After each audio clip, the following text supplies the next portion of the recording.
A do të nënshkruani? Jo.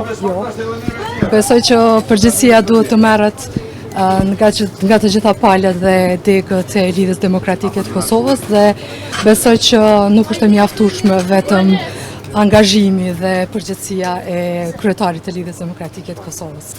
Ne kemi rendin e ditës, besoj që të gjithë e keni pa dhe do të diskutojmë për çështjen e rezultatit të zgjedhjeve, do të diskutojmë gjithsesi edhe për çështjet të cilat lidhen në formimin e institucioneve të Republikës Kosovës, si dhe natyrisht do diskutojmë edhe për shumë çështje të tjera të cilat kanë të bëjnë me partinë tonë në përgjithësi. Në rendin e ditës nuk e kemi, por gjithsesi pika e rendit të ditës e fundit është ndryshme dhe besoj që dhe atë do ta diskutojmë. S'ka shkarkim të avizhiku të skërkojna, përmbajmë takimin e kryesisë.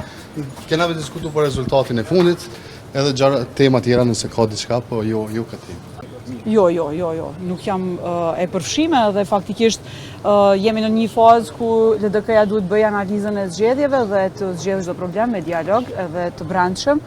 Kështu e kemi bërë dhe më herët, nuk është çështje nënshkrime, është më shumë çështje diskutimesh të brendshme dhe ka dallime në qasje, normal, në çdo parti demokratike ka të tilla, po duhet gjithmonë me vendos në të mirën e partisë dhe interesi i përgjithshëm është partia, është Kosova, tek e fundit jemi të gjithë në një funksion për me pas një parti e cila funksionon në mënyrë demokratike, ka dialog të brendshëm dhe pastaj të qeverisë në mënyrë demokratike. Na jemi shembull për krejt partitë në Kosovë, prandaj duhet më përkujdes që demokracia e brendshme me qenë mbi çdo interes dhe mbi çdo person. Kjo tema diskutohet sot tema për shkak të injektimit, meqense Jo, analiza e zgjedhjeve është, po absolutisht, në ndër të ndryshme mund të diskutojmë gjithçka. Po hyjmë me marrë qëndrimin mas medias, besoj duhet me bëjt me marrë qëndrimin që dalim për mbledhjes kryesisë.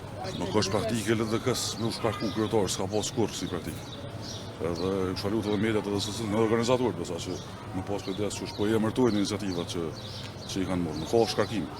Ka iniciativa demokratike, të cilat njerëzit kanë drejt me marrë, edhe me vazhdu me procedu derisa të mrrin me finalizu nëse mrrin. Edhe besoj shumë që një pjesë e njerëzve që janë pjesë e kësaj iniciative, të cilët kanë sot e 37 vjetë që merret me aktivitet në LDK, kanë një thirrë gjaktësisë dhe mendjes edhe me ulin parkur me çdo tensione që kanë ngrit gjatë një vite. Po besoj që të njëjtën kam drejt si sekretar me kërku.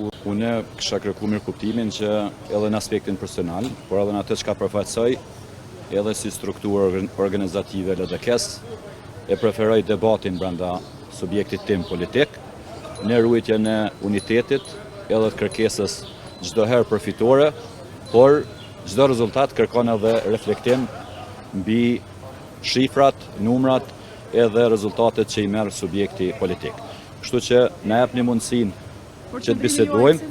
Dëgjoj, në nënshkrimet kërkohen për kuvent të jashtëzakonshëm, sepse ne kem pas një kuvent të rregullt. Kanë kërkuar për kuvendin e jashtëzakonshëm. Sigurisht që po. Qëndrimet e mia do t'i shkruaj për brenda takimit dhe mbledhjes së kryesisë sot, ndërkaq lidhur me çfarë do vendimi eventual mbi cilën mund të vi kryesia, shumica do të votojë, shumica do të dakordojë dhe qëndrimi i shumicës do të bëhet i ditur për ju.